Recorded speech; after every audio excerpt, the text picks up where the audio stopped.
This week, Tesla rolls out the full self-driving V11 update, which means self-driving Teslas will be hitting the road and undoubtedly baby carriages. Elon Musk, wow. Last month, Twitter, this month, Tesla.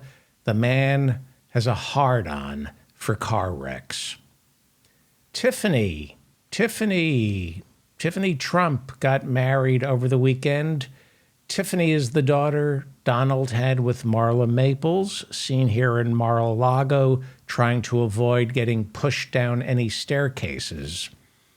Not invited to Tiffany's wedding was Donald Trump's illegitimate daughter, Zales. There was Tiffany Trump and the daughter he rarely talks about, Zales Trump. Donald delivered an emotional toast at the wedding. He said, and I'm going to quote his toast verbatim. He said, quote, "Tiffany, it's been the adventure of a lifetime watching you flower into a woman, according to your mother. From your first bruised elbow to your first high school crush, I'm told it's been a wonderful ride, and your mother wouldn't have missed it for anything. You're an amazing person, Tiffany. That's what your mother says, and I believe her. Why would she lie? I don't know. Maybe she's lying. Who knows? Maybe your childhood was a complete horror show. It wouldn't surprise me." That was Donald Trump's wedding toast over the weekend as his daughter Tiffany got married. As is customary, since he is the father of the bride, it was his job to stiff the caterer. Hey, I heard there was a mass shooting in Virginia. Oh my, I hope we'll do something about these things. I'd hate for something like that ever to happen again. Katie Hobbs is the new governor of Arizona, whether election denier Kari Lake denies it or not. Hobbs is the first Democrat to win the governor's office in Arizona since Janet Napolitano back in 2006. Before turning to politics, Hobbs worked with homeless children and ran a shelter for survivors of domestic abuse. Before turning to politics, Kari Lake anchored the local news by wearing a lot of makeup and saying what was on the teleprompter. Just like Reagan, just like Trump or George W. Bush, Kari Lake understands television because that's all she understands. That's all she does is watch television. No insight, just the natural instinct to know which platitude to unspool in front of which audience. She understands the mob. Kari Lake understands the mob because all she possesses is a mob mentality. She is the mob, and she is a dangerous enemy of democracy. Her supporters are sad, lonely, broken, and pathetic. When it became apparent this afternoon that Kari Lake was going to lose, her supporters began protesting. They brandished Bibles, the cross, the American flag, and asked for the military to seize the ballot boxes. Here are the drifters defending the grifter. Okay, people. Thy will be done on earth as it is in heaven. Give us this day.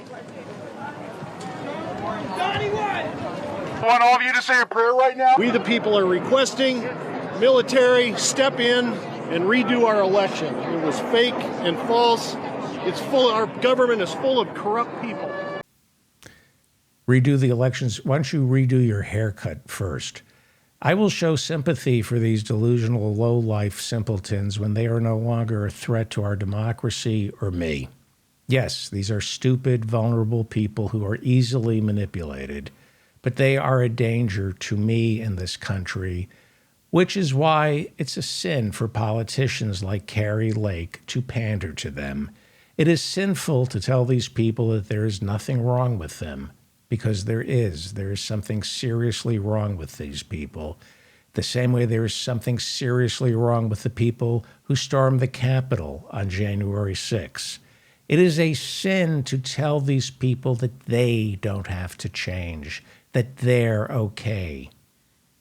They have to change because they're not okay and they need help. These people are broken, they are lost. And Kari Lake, you're supposed to comfort them, not exploit them, which is what this entire Stop the Steal movement has been built upon. Exploitation. You exploit the most vulnerable, the gullible, the low information American desperately clinging to reality. This entire election denier scam is part of a larger grift, larger than both Kari Lake and Donald Trump. That grift ultimately is to put undemocratic opportunists in charge of our government in order to serve billionaires who only care about getting that government out of their way. This whole Stop the Steal movement is a pyramid scheme. At the top are the conniving mediocrities, people like Trump and Lake, who don't read, who don't think, but crave fame and money, and will say or do anything to remain relevant. And above them, in this pyramid scheme, are their silent partners in all this, the oil and defense industry, monsters who run our health insurance companies. These people at the absolute top of the pyramid look at someone down below like Kari Lake or Trump the same way Kari Lake or Trump looks at those imbeciles today calling her election stolen and begging for the military to step in. It's just a cascade of contempt that starts at the top of the pyramid and flows down until it permeates everyone below. The people at the top of the Stop the Steal pyramid, they are, whether they're willing to admit it to themselves or not, they are fascists. And below them are the psychologically violent imbeciles like Kari Lake and Donald Trump who run for office. And below Kari Lake and Donald Trump are the physically sadistic who support these candidates for the promise of legally sanctioned violence, the opportunity to legally hurt someone. And then below the physically sadistic, below them are the ones who live vicariously through papier-mâché heroes like Kari Lake and Donald Trump. By voting for them, they live vicariously through these papier-mâché heroes by voting for them, and they end up getting screwed by them. With nothing better to do, these Kari Lake supporters wear their American flag T-shirts, brandish their crosses, proclaiming their devotion to a counterfeit Christianity, and believe in a fictional military that is going to ride in at the end of the day and save them from the sloppiness of democracy. To manipulate these people, Kari Lake, is un-American, and it's precisely what gets good people killed. It is a sin, Kari Lake. It is immoral to take people who are besieged by self-doubt and financial precarity and then offer them the fool's gold of a strong man or a strong woman, the false promise that all will be good after the culling. That is what this Stop the Steal movement is. Frightened, ill-informed people desperately in need of schooling and a psychiatrist who should be helped, not manipulated, played to, or exploited. For example, Ali Alexander, who organized the Stop the Steal rally on January 6th, he was the one who met with another Arizona genius, Congressman Paul Gosar, and another welterweight of intelligence, Congressman Andy Biggs from Arizona. Both later begged Trump for a pardon after January 6th went bad, by the way. They didn't ask for Ali Alexander to get a pardon, but they wanted a pardon for themselves. Ali Alexander, the guy who organized the Stop the Steal rally, Bannon, Roger Stone, Ginny Thomas, they found their useful psychopath. His name is Ali Alexander. What is sicker than a man of color organizing a bunch of white supremacists to storm the Capitol? Find a person of color like Ali Alexander or the Afro-Cuban Enrique Terrio from the Proud Boys to front your band of white supremacists, and it gives you plausible deniability on charges of racism. How can the election deniers be racist? They're run by a person of color. Yes, a person of color who is missing significant parts of his brain. Ali Alexander is the perfect disposable conspiracy nut who can be exploited by the Republican leadership, and then when he implodes, you just walk away.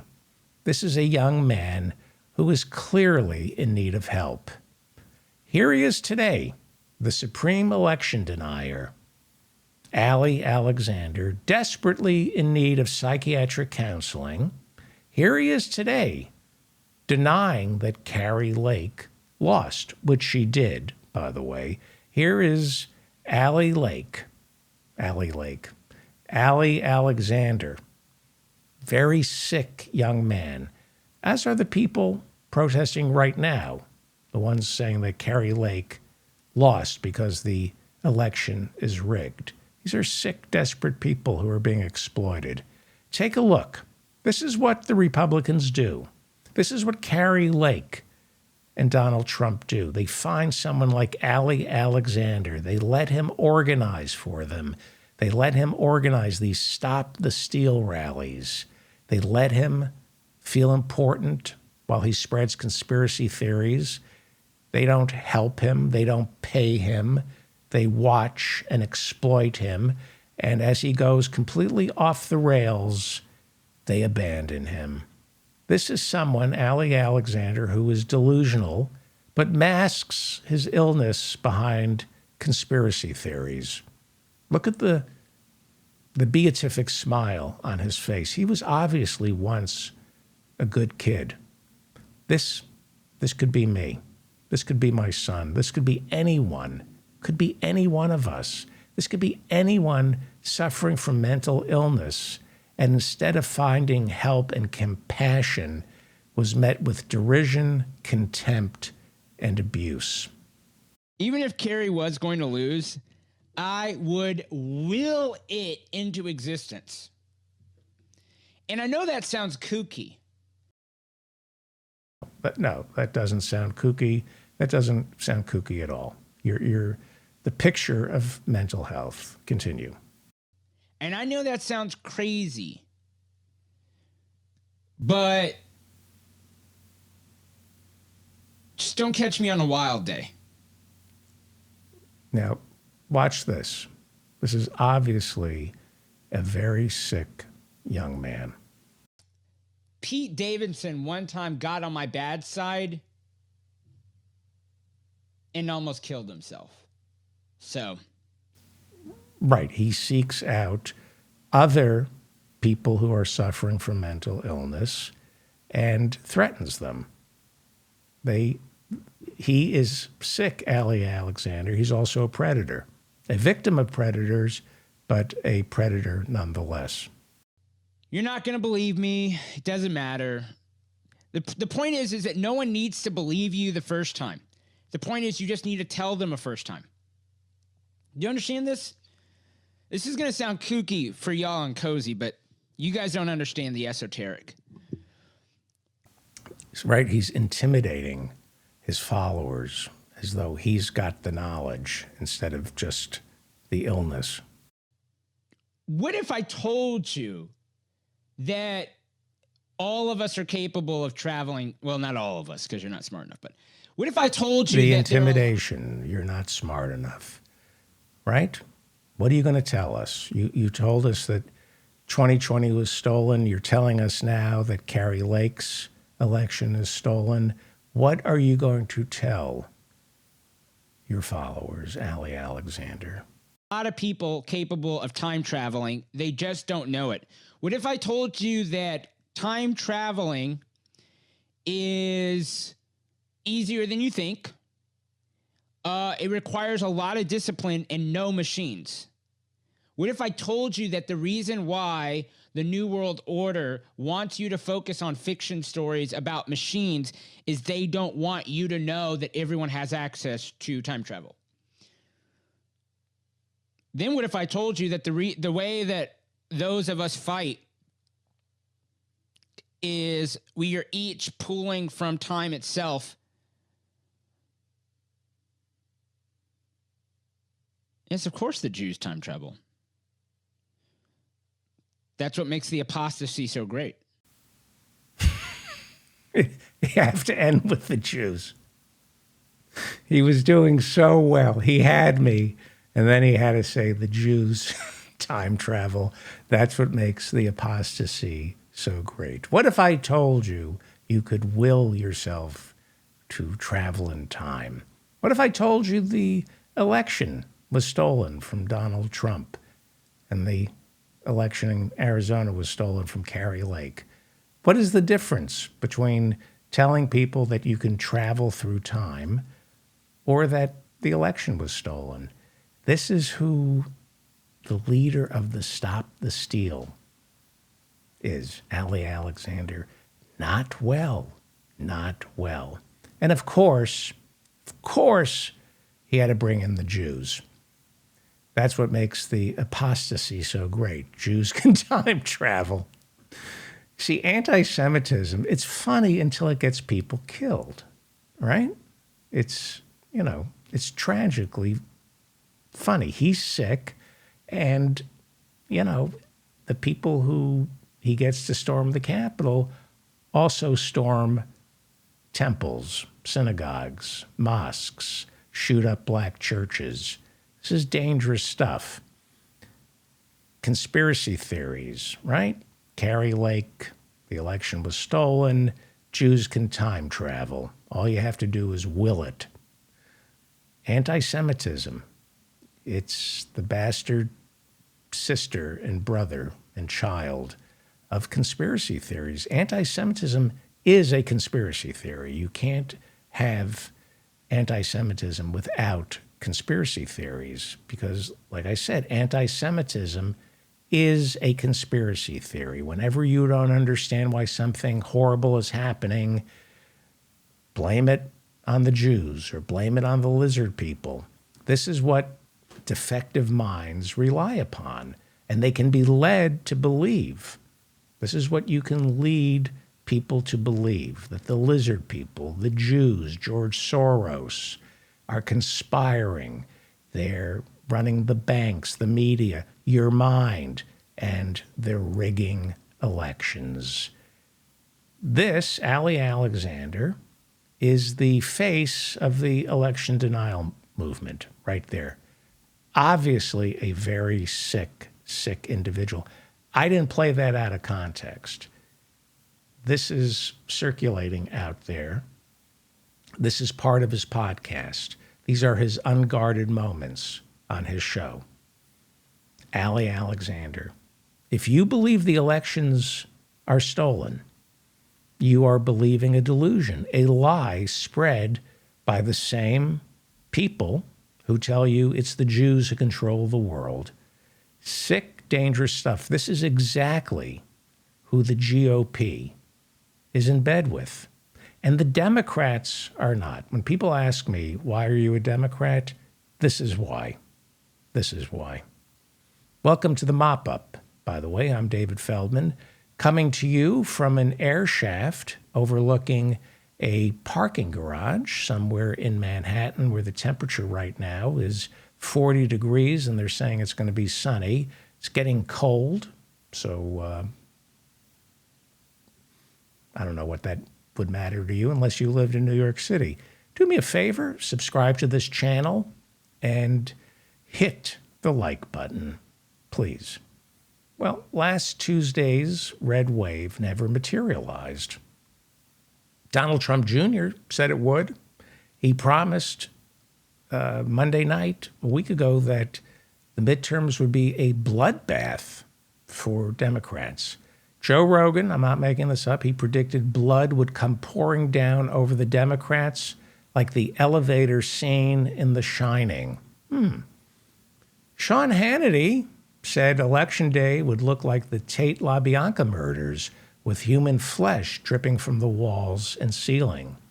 Brian Kilmeade from Fox and Friends said Democrats should expect to wake up the day after Tuesday's midterms inside the walls of John Wayne Gacy's home, devoid of skin, drifting in and out of consciousness to the muffled screams of neighborhood children stuffed below the floorboards. Laura Ingraham said of the midterms that Democrats should expect an endless sea of vomitous chunks of desiccated goat innards draped over the corporeal essence of the late Roger Ailes' greenish-yellow, incontinence-stained boxer shorts.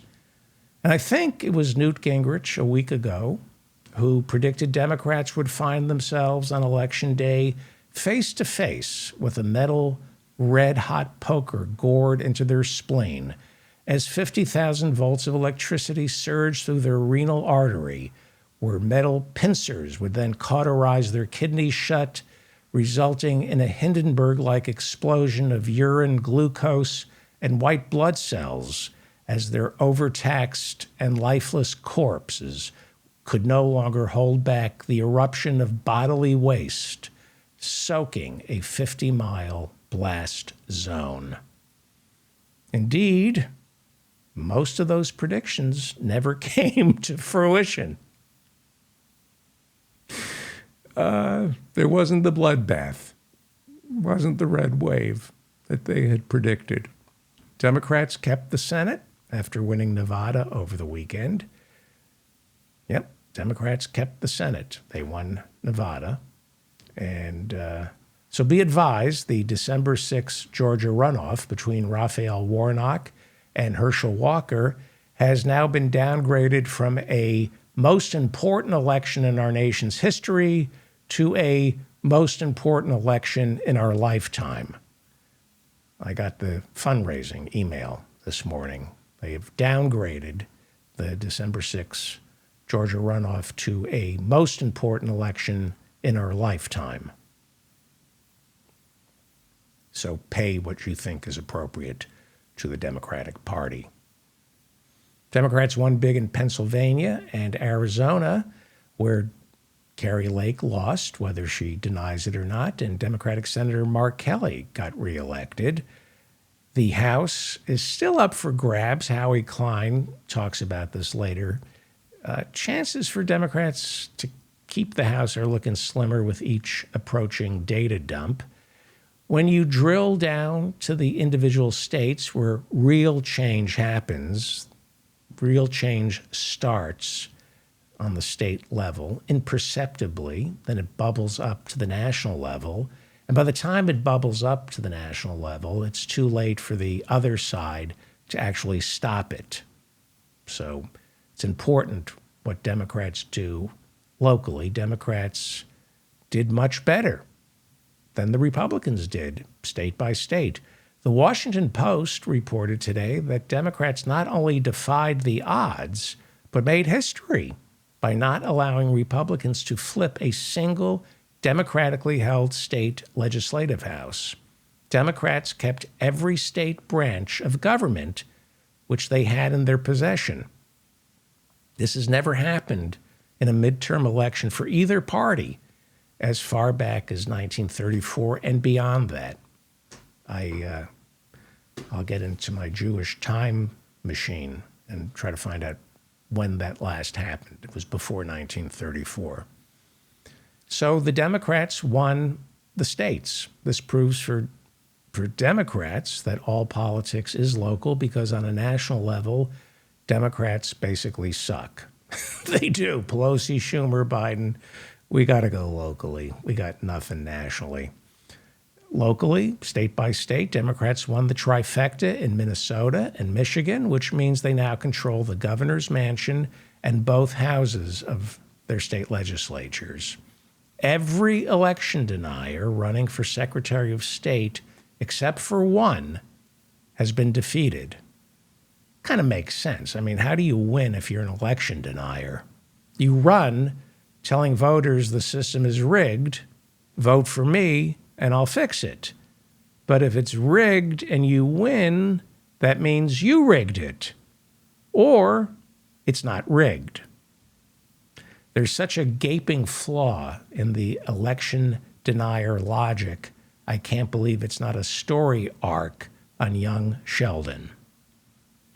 Today, Trump is expected to declare that he's running for president. Again, nobody wants to be around him. Nobody. I don't even think he wants to be around himself. Insiders say his tantrums are getting louder, his abuse worse. And given the legal fees of previous Trump advisors, only an idiot with a death wish would work on Donald Trump's next presidential campaign, which in a way works out perfectly because only an idiot with a death wish would vote for Donald Trump. Nobody has their finger on the pulse of a Trump voter more than someone with their finger on the trigger of a gun pointing straight into their own mouth. In fact, that should be Trump's slogan for 2024. You want to die? So do I. Vote for Trump. But time may be running out for Trump. Maybe. You don't count him out. He's indefatigable. He is, as we all know, desperate. He's desperate, and he will fight to the end. He's desperate for attention, good or bad. Now, he needs to run for president because his businesses are tied up in court. All he has left is politics and his jury trials. All that gives him joy and hope is the rally, his base, the fight. But what if Donald Trump no longer owns the GOP? What if he starts losing Republican primaries? It's conceivable. This goes back to the Ali Alexanders, the Kari Lakes, and the election deniers. How will their election denying play out in the primaries? How will it play out at the convention? Will Donald Trump's election denying thugs take over the convention, much like some of Mayor Richard Daley's thugs took over the 1968 Democratic Convention in Chicago? The Republican convention in 2024, if it doesn't go the way Trump wants it to, it could get bloody because it's not Congress. It's not sacred. It's the Republican convention. Who cares? So his thugs could make a real mess of things if Ted Cruz gives the kind of speech he gave in Cleveland at the 2016 Republican convention. And then what? Then what? There is no turning back. The Republican Party is close to being finished. Close. It would, if Trump runs again and is weak, there's nothing more dangerous than a desperate despot. It could get bloody. It could become what it's on course to become, a party of ultra right-wing black shirts. Now, the thing is, Trump isn't good enough. He's not disciplined enough to pull something like that off. One would hope it would collapse in on itself. But we're talking about the Republican Party, not the United States government. There's nobody in the government really, except for the police and some Secret Service agents, to protect the delegates, to protect the convention. It could get ugly. I'm hoping it collapses in on itself before the convention. Ron DeSantis, on the other hand, he could do it. He's smart enough and disciplined enough to turn the GOP into a party of black shirts, probably not having to resort to the kind of thuggery Trump will. I don't know. As dangerous as Trump is, DeSantis even more so. I'm not so sure DeSantis needs physical violence. He can do political violence. Trump is all id. DeSantis is disciplined. We are not out of the woods by any stretch of the imagination. It is constant vigilance. Psychopathy never sleeps. I know that because I'm a psychopath who suffers from insomnia. Kari Lake ain't going away. Donald Trump isn't going to go away. These people never lose. Doug Mastriano isn't going away. They deny. They are in a complete state of denial. They deny it, and they soldier on. Constant vigilance. You have to keep fighting. Even if it looks good, even if you look safe, constant vigilance. Now, I doubt Trump is going to prison. I do. I don't think he's ever going to go to prison.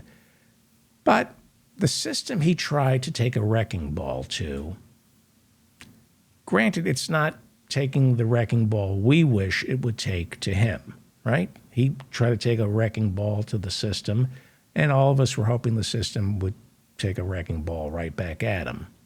The system, whatever our system is, it could be, maybe, wearing him down. Maybe.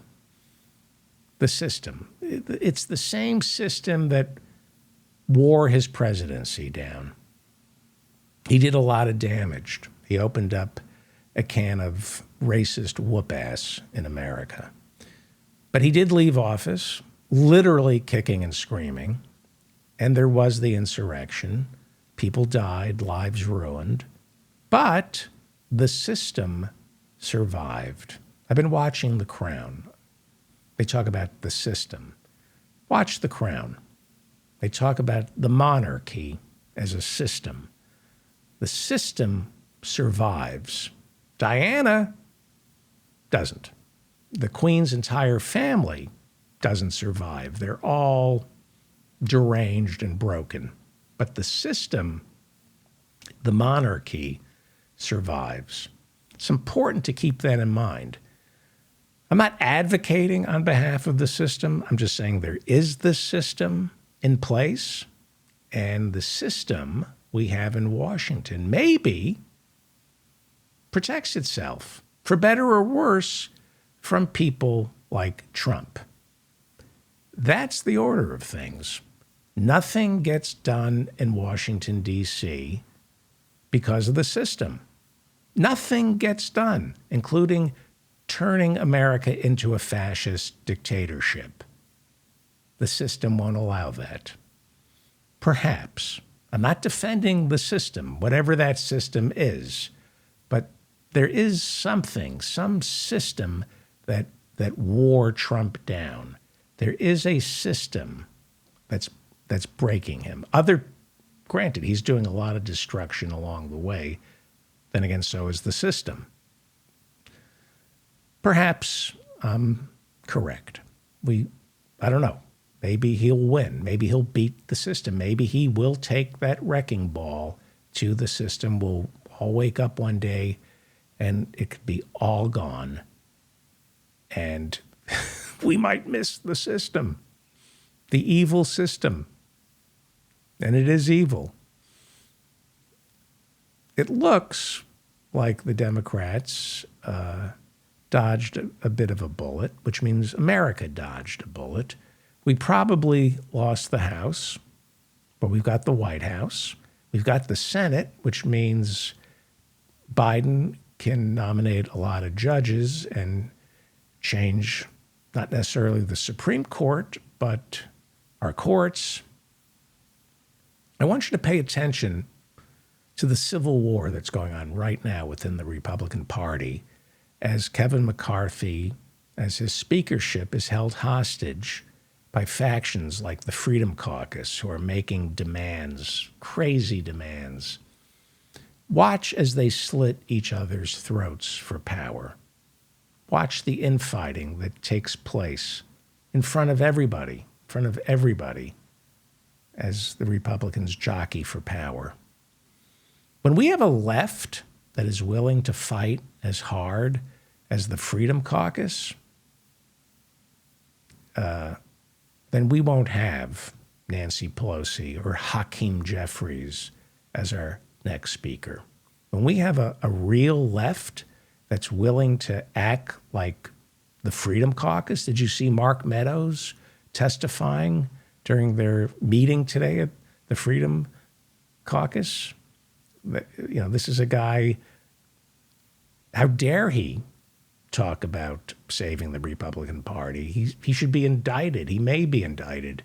When we have a left that has the audacity that the Freedom Caucus has, that the Republicans have, then we will have, as our next speaker, Cori Bush, Ted Lieu, or Katie Porter. That's what we want. We need more people in Congress in Washington like Cori Bush, Ted Lieu, and Katie Porter. That's the next step between now and 2024.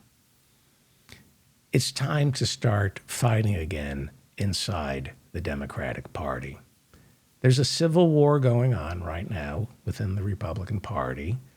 The season of rallying, coming to the aid of my party, the Democrats, is over. That's it now. I'm back to where I was 4 months ago. Jim Jordan, Marjorie Taylor Greene, Lauren Boebert, Kevin McCarthy, Mitch McConnell, Rand Paul, they are no longer my enemy. They'll be my enemy in about 16 months. But right now, my enemy, Schumer, Pelosi, Biden, they are my enemies. I want to purge them. I want them out of my party. I want them replaced by men and women who aren't worth more than, $50,000. I don't want to vote for anybody who has more than $50,000 total. I want to see your tax returns. If you have assets worth more than $50,000, you don't get my vote. I'm not interested in you. It is time for a peaceful war inside our tribe now, the same way the Freedom Caucus does it. It is time for the left to destroy Kyrsten Sinema and Joe Manchin. That's why January 6th is so important. We re-elect Raphael Warnock. We get to destroy Manchin. We don't need him anymore. And then we get rid of the filibuster and we tell Schumer to fight. But who do we replace these people with? What does our bench look like on the left? Who are the next heroes on the left that will provide the infrastructure the left needs to support the movement? So let's work now to destroy the Democratic Party and rebuild it in our own image. The struggle continues, constant vigilance. I'm David Feldman. Please subscribe to this channel and like it. It helps. Give us a like and subscribe and recommend this show to your friends. I'm David Feldman. Stay strong and protect the weak.